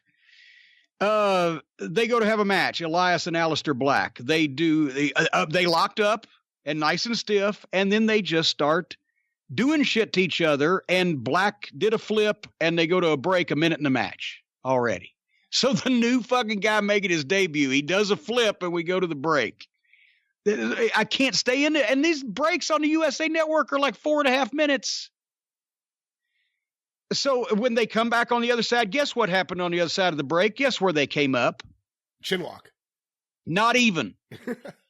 They were both completely stationary while Elias was wrenching Aleister Black's head under the rope. Both completely stationary. So there, after a minute of match in which we saw Aleister Black eat a few shots and take a few shots and give a few shots and then do a flip, we come up and the new star is already getting beat up by Elias, who apparently is as dangerous now as cheese dip, I guess. None of these people are threatening because they've all been minimized. Then they go to an endless chin lock, and then they go back and forth and blah, blah, blah. And out of nowhere, Aleister Black hits this fucking stiff spin kick to the head. Boom. 1, 2, 3, which they replayed the slow-mo. That was great because he fucking tatered him right in the side of the fucking head. But it was out of nowhere. And boom, and he won. And boom, and he won. And they go to a break. And they come back for the last segment of the program. The Riot Squad. Ruby Riot and all the little Riots, whatever, Liv Morgan and Sarah something, are in the ring. And here comes Ronda Rousey, and all of a sudden business just picked up because she's got the music, the look, the facials, she's real, she's a star, the whole package. They wake up a little bit, and here's where they shit the bed from here. Immediately, boom, this is the main event on television, right? She just beat this girl in 2 minutes on the pay-per-view, apparently. Rousey beat Ruby on a pay-per-view in a couple minutes. She opens up with fucking judo throw. Boom, she's all over. It woke them up, like I said, a little bit, but then it got sloppy, and they lost it a bit when Ruby Riot started taking over. They did the Tony Charles, Billy Robinson finger lock test of strength into the monkey flip over into the body scissors. That was cool. You can tell, Fit Finley's still around. But they did that, and then they went to a break. Ronda Rousey is in a triple threat with Charlotte Flair and Becky Lynch in the main event at WrestleMania, and she's going 2 segments on free TV with a girl she just beat in 2 minutes the day before. And I'm not even knocking Ruby Riot, but if they've written this fucking murder mystery that way, then she's not the fucking guilty one. She's just the fucking MacGuffin. She don't need this big a role at this point. It wasn't the last segment. They go to the break. They come back in the last segment of the show. It's the last match. Guess where they came up? Chinlock. Armbar. And not even an armbar by Ronda Rousey, armbar by the heel on Ronda Rousey. Stationary. She's getting heat on Ronda. I wrote, she gave this girl too much. Finally, Rousey makes a comeback and whiffs 2 punches. 2, and the girl sold the last one big, and people started scoff laughing, right? I saw the clip of that. That was ridiculous. Oh, boy. But then Ronda makes a big comeback. Then she gets stopped again. And they do a bunch of duck and counter bullshit into a big kick by Ruby Riot, and all comes to a halt. So now you've had Ronda blow her fucking comeback. I don't mean blow. That's what the term is when you make your comeback, blow your comeback. You blow it because it's a blow up, right? She's blown her comeback, and then she's got stopped down by an underneath girl. That's when they blew her comeback. She's got stopped down, and now the whole thing is stopped. It's all come to a halt. Suddenly they hook up again. Then Ronda hits a great gut wrench suplex and is going to the top. And why would Ronda Rousey go to the top rope? Because somebody told her to, because now she's a wrestler. Do they have top ropes in the UFC? Do they have top ropes in the Olympics? Do they have top ropes in judo? No. It's fucking stupid.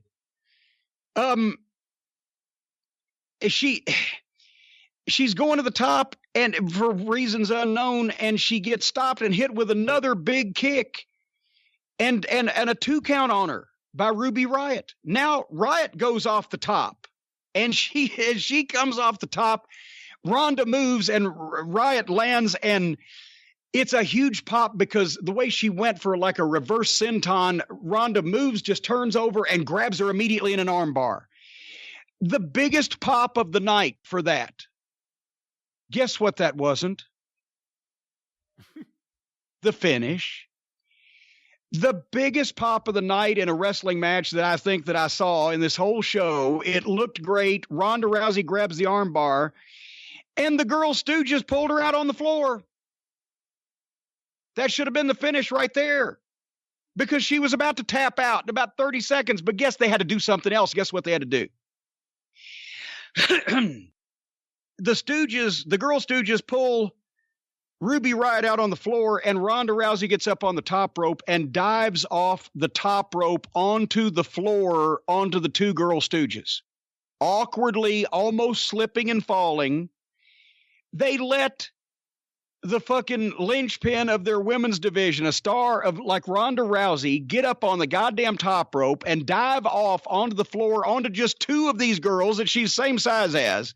She almost slipped off and landed on her fucking face. She's got no business doing shit like that.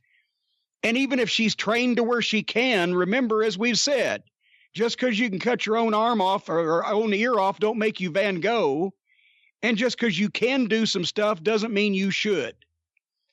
Then she threw Riott back in the ring, and she racked Riott up into the turnbuckles with some kind of upside down kind of cool move, and then put the armbar on her, and then she tapped to the same hold that she had with the big pop a minute ago, but now she got a smaller pop.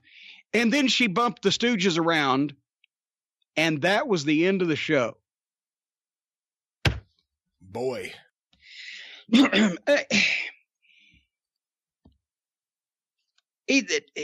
you have any question, Jim, as to why? Man, I know you see the things when you read about the fact that even though the WWE has record profits right now, they've driven off such a large part of the wrestling fan base, of their fan base, of WWE fans. Forget about wrestling fans. WWE fans can't watch WWE TV. I'm a wrestling fan my whole life, and it's a struggle. I can't watch that show.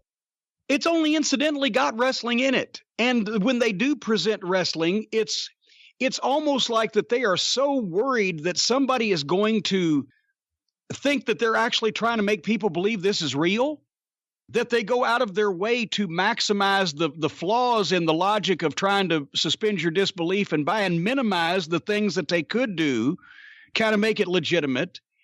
And when I had my first fucking run-in with Kevin Dunn, the reason for it was because every other wrestling promotion I'd ever worked for, they shot the television around the wrestling. But in the WWE, they do the wrestling around the television. The television comes first, and and not necessarily good television, but just the show, the sizzle, not the substance or the realism. And it's just a bunch of costumed people at this point doing performances and not being very good at saying, in the most part, at saying what other people have told them to say. There's no real emotion, and there's no people out there that give me the impression that they're anti-establishment enough, except for Heyman, to go against the script or to go into business for themselves, such as there was in the Attitude Era, or such as there was when there were any big stars that I don't remember The Undertaker or Steve Austin or Triple H, to be honest, ever saying it was my dream to be in the WWF ring holding this title on their television. He may have said it outside somewhere. I don't even know. In the Undertaker's case, he didn't even do that. But I'm not scared of any of these guys. I don't believe them. Don't believe the matches. I don't believe the announcers. There's no sincerity to this, except for Paul Heyman and the top 3 girls. And the Revival have really great tag team matches, no matter who they're with. And it doesn't matter anyway, because would you, if you were in Lafayette, Louisiana, would you take a wrestling show seriously again after you just watched that? I certainly wouldn't pay to sit in front of another show for 4+ hours or whatever. No, especially when you're watching half of it on the fucking big screen. Yeah. I've often said to you here on this show that the only hope is getting Vince away from the company. And I've often said to you, I'm like, they don't have to wait until the stock buyback and then they sell the company. Well, they've announced the stock buyback. So we're one step closer to a post-Vince wrestling world. Because this is all him. This is all him. Well, no, it's all him and the people who want to do what he likes as wrestling without any argument. But I'm not blaming there, because there's a bunch of those, and I'm not blaming the people who try to argue, because I've been there, guys. So I feel your pain. I know that you can't do anything about it anyway. But a lot of people go along with it. And a lot of people have never been in the wrestling business in another place. So they don't know that it's not like that anywhere else. And they buy into the history that they're taught when they work there, and et cetera. I talked to a bunch of guys at the studio back 20 years ago that were shocked to find out that they had been told things about wrestling that weren't true. And, but anyway, it's the whole thing is very hard, but somebody needs to just say, hey, I'm going to go out and do my shit. And I have confidence that I'm good enough that they will not fire me, but I'm going to get over. And I'm not talking about sodomizing people on television or doing excessive blade jobs or anything. And I'm talking about saying shit and meaning it, standing out a little bit from the crowd, being a little bit more real, having some fucking emotion, some facials, and the balls to say, you know what? If I believe I'm good enough to do this, if you don't, then just let me out of my shit and I'll go elsewhere. Because every time you put me out there, I'm going to do my shit the way I want to do it till I get over or you fire me. Whatever the fuck. I don't know. There's a reason why so many guys are looking to get releases to go to a company that doesn't even fucking exist yet. It's because they don't want to be there. Because they're getting frustrated with this as much as you and I are watching it 1 week or 2 weeks in a row in your case. Maybe somebody needs to call me, because I'm an expert in getting released from places I don't want to be at. I guess if I don't want to be there sooner or later, I'm going to leave. But anyway, we've gone too long already. But I wanted to give it an extra chance because last week was a bit hurried and rushed. But I don't know. It goes against a lot of precepts that I used for a lot of the television programs that I've written or produced over the years. And you need to make your stars and your matches, your money people, your money ball players and your matches as important as possible and give them every bit of respect and genuflection that they deserve on the program, because if you do that, then the audience will take it as important. And if you have your top guys doing shtick or formulaic monotonic interviews in the back, or intersperse a bunch of fucking interchangeable guys in Mexican wrestling masks hopping around, then the whole thing just turns into a goddamn clown show. And you can't have it both ways. You can't have a great drama, a great comedy, a great musical. When you have that, you don't have something for everybody. You have nothing for anybody. That's my opinion. So help me out. Hey, Jim, we have heard from a lot of listeners who said, well, if you're going to do this, Raw is awful. You should be watching SmackDown. Any thoughts on that?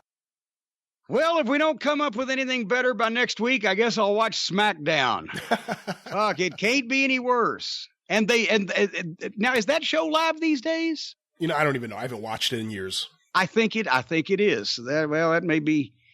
All right, well, maybe we'll do that next week. But I think, just to cleanse my palate, a little palate cleanser, I think I ought to lead the cult in the Pledge of Allegiance. Just a little palate cleanser after that raw description, and we'll be back next week with all new programming. Ladies and gentlemen, you can follow along with me in your homes.